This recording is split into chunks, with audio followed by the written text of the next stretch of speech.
उत्तराखंड में देहरादून, केदारनाथ, उत्तरकाशी और ऋषिकेश में रुक रुक कर हो रही तेज बारिश और घने बादलों के कारण राहत और बचाव कार्यों में कठिनाइयां आ रही हैं। हेलीकॉप्टर की उड़ानें स्थगित कर दी गई हैं और कुछ जगहों पर भूस्खलन और सड़क धंसने से सड़क मार्ग भी बाधित है। यहां तक कि कुछ जगहों पर हेलीपैड में पानी भरा हुआ भी देखा जा सकता है। गृह मंत्री सुशील कुमार शिंदे ने कहा कि बद्रीनाथ और केदारनाथ में भी लोगों को निकाले जाने का काम जारी है।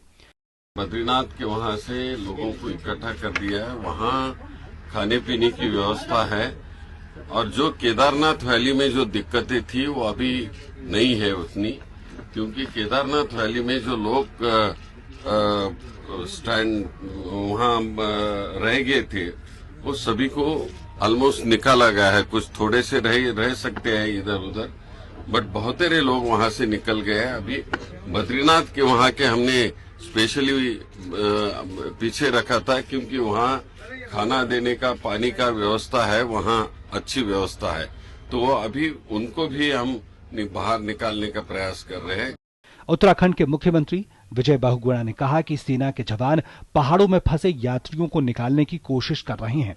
काफी संख्या में स्थानीय लोगों और पर्यटकों को निकाला जा चुका है। अब राज्य सरकार का ध्यान उन स्थानीय लोगों पर होगा जिनका इस त्रासदी में काफी नुकसान हुआ है।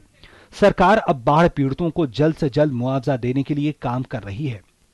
जो गांव क्षतिग्रस्त हो गए हैं, जिन लोगों ने अपने प्रियजन खो दिए हैं, उनके खेत कट गए, उनको जल्दी मुआवजा मिले।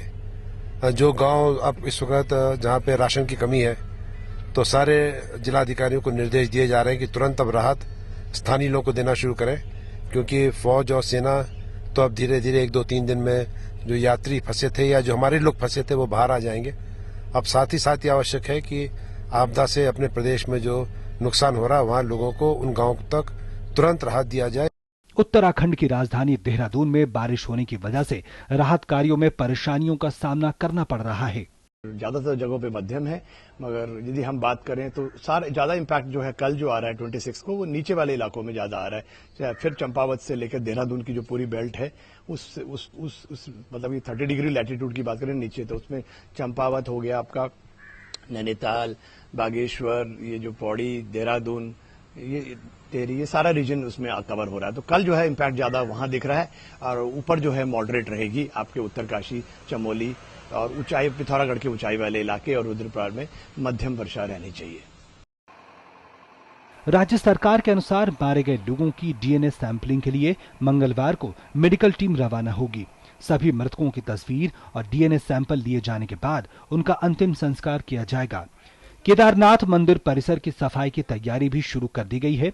जोशीमठ, बद्रीनाथ, उत्तरकाशी, गंगोत्री, रुद्रप्रयाग, गौरीकुंड को छोड़कर सभी रास्ते खुल गए हैं और प्रभावित इलाकों से टेलीफोन संपर्क कायम हो गया है। Bureau report, DD news.